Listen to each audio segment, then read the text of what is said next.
پہاڑی علاقوں میں جب آپ جاتے ہیں تو وہاں پر ایک پانی کا چشمہ بہتا ہے، پانی کا چشمہ بہتا ہے، لیکن یہ حیران کن بات ہے کہ اس چشمے سے جب پانی گرتا ہے تو وہ گرم پانی ہوتا ہے، اور اسے تتا پانی بھی کہتے ہیں اپنی لینگویج میں۔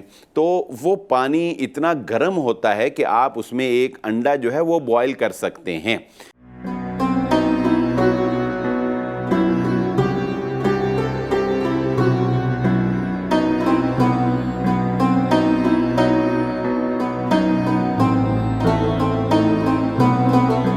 بسم اللہ الرحمن الرحیم۔ پروگرام ستارہ حرم کے ساتھ ایک مرتبہ پھر حاضر ہے آپ کا میزبان بلال احمد۔ ناظرین اکرام، آج کے پروگرام میں ہم قدرت کے ایک ایسے کمال کے بارے میں آپ کو بتائیں گے۔ یہ ایک ایسا شاہکار ہے، یہ ایک ایسا کرشمہ ہے کہ جس پر لوگ حیران ہو جاتے ہیں کہ یہ کیسے ممکن ہے۔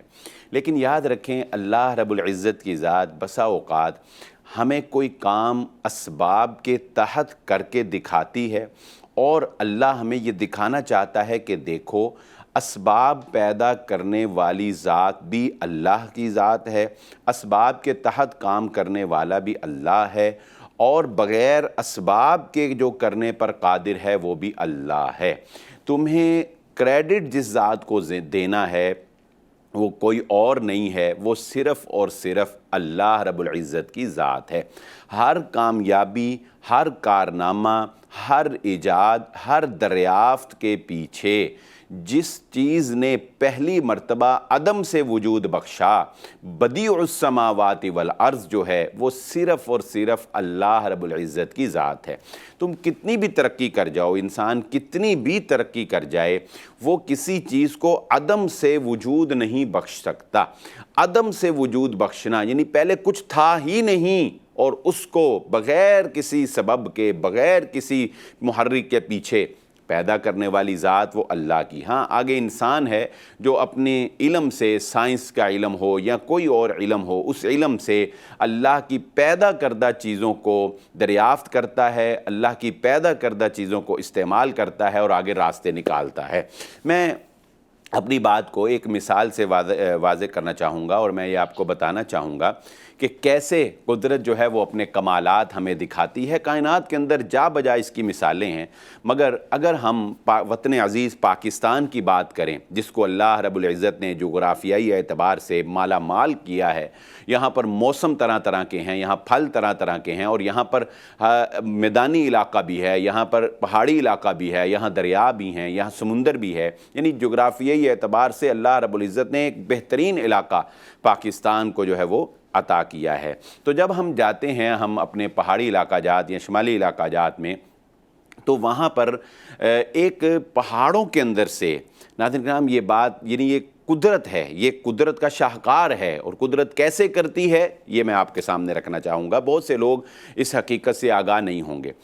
وہاں پر پہاڑی علاقوں میں جب آپ جاتے ہیں تو وہاں پر ایک پانی کا چشمہ بہتا ہے، پانی کا چشمہ بہتا ہے، لیکن یہ حیران کن بات ہے کہ اس چشمے سے جب پانی گرتا ہے تو وہ گرم پانی ہوتا ہے، اور اسے تتا پانی بھی کہتے ہیں اپنی لینگویج میں۔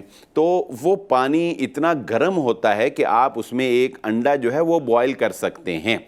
اب یہ بات حیران کن ہے کہ پہاڑوں سے پگھلنے والی برف کا پانی ہمیشہ ٹھنڈا ہوتا ہے۔ یہ بات ہم جانتے ہیں کہ چشمے کا پانی ہمیشہ ٹھنڈا ہوتا ہے، اور اس کے ٹھنڈے ہونے کی ایک جینون وجہ، ایک ریزن جو کہ بالکل سمجھ میں آتی ہے، وہ کیا ہے کہ پہاڑوں کے اوپر برف پڑتی ہے، وہ برف، وہ گلیشیئر جب پگھلتے ہیں گرمی کی وجہ سے، تو اس سے جو پانی بہتا ہے وہ پانی جو ہے وہ ٹھنڈا ہوتا ہے، اور وہ آبشاریں بنتی ہیں، وہ چشمے بنتے ہیں۔ لیکن برف سے نکلنے والا یہ پانی گرم کیوں ہے؟ ایک تو یہ بات آپ ذہن نشین رکھ لیں، اس کو آپ ذرا منیمائز کر لیں، اور دوسرا فولڈر اوپن کریں۔ تو دوسرا فولڈر اوپن کریں تو ہمیں یہ پتہ لگتا ہے کہ وہاں پر جانے والے لوگ اس بات کا مشاہدہ کر چکے ہیں، اور وہاں پر رہنے والے لوگ یہ بتاتے ہیں کہ اس پانی کے اندر نہانے سے وہ انسان جس کو جلد کی کوئی بیماری ہے، جس کو جلد کی بیماری ہے، اس پانی کے اندر نہانے سے جلد کی بیماریاں ختم ہو جاتی ہیں۔ اور یہ بات عملاً جو ہے پریکٹیکلی جو ہے یہ ثابت ہو چکی ہے کہ واقعتاً ایسے ہوتا ہے، یہ کوئی ہوائی بات نہیں ہے۔ اب یہ دونوں باتیں جو ہیں یہ قدرت کا ایک شاہکار ہیں، یہ کیسے ہوتا ہے بہت سے لوگ اس کو نہیں سمجھتے، اور نہ سمجھی کی وجہ سے وہ کریڈٹ کسی اور کو دے رہے ہوتے ہیں۔ جبکہ میں نے شروع میں کہا کہ کہیں سے بھی کامیابی، کہیں سے بھی شفا، کہیں سے بھی فلاح ملے گی تو ہم کیا کہیں گے؟ کرنے والا کون ہے؟ وہ اللہ ہے۔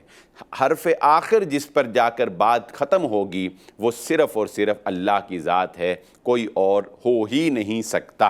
میری کامیابی کا آخر جس نے فیصلہ کیا ہے، میری کامیابی کا کریڈٹ جس کو جاتا ہے، وہ صرف اور صرف اللہ کی ذات ہے۔ تو اب ہوتا کیا ہے کہ دیکھیے، یہ پانی بیسیکلی چشمے کا پانی پہاڑوں کی برف سے پگھل کر ہی آتا ہے، لیکن اس پانی کے آتے آتے راستے میں اللہ رب العزت نے سلفر کے پہاڑ بنائے ہوئے ہیں۔ تو وہ ٹھنڈا پانی جب سلفر کے پہاڑوں پر سے گزرتا ہے تو اس سلفر کے پہاڑ پر سے گزرنے کی وجہ سے وہ پانی گرم ہو جاتا ہے، اور وہ جب نیچے گرتا ہے تو لوگوں تک وہ گرم پہنچتا ہے، اور لوگ یہ سمجھتے ہیں کہ شاید اس کے پیچھے پتہ نہیں کون سی راکٹ سائنس ہے، حالانکہ ایسا نہیں ہے۔ اور مزے کی بات یہ ہے کہ وہ لوگ جو وہاں سے جلد کی بیماریاں جو ہے ٹھیک کروا کے آتے ہیں، ان کو اس بات کا علم نہیں ہے کہ اگر وہ جلد کی بیماریوں کی میڈیسن چیک کریں تو جلد کی بیماری کے لیے جتنی میڈیسن یوز ہوتی ہیں ان سب میں سلفر استعمال ہوتا ہے۔ یعنی کہ سلفر قدرتی طور پر وہ چیز ہے جو ہماری جلد کی بیماریوں کو ختم کرتا ہے، اس لیے ساری میڈیسن میں وہ یوز ہوتا ہے۔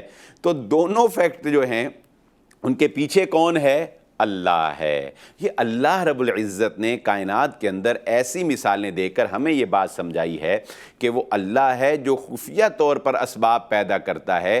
اگر تم اس سبب تک نہیں بھی پہنچ سکو، تم نے کہنا یہی ہے کرنے والی ذات اللہ کی ہے۔ اچھا، یہ تو میں نے آپ کے سامنے رکھ دی مثال اسباب کے تحت، لیکن مجھے کوئی یہ بتائے آب زمزم کون سے پہاڑوں سے ہو کے آتا ہے؟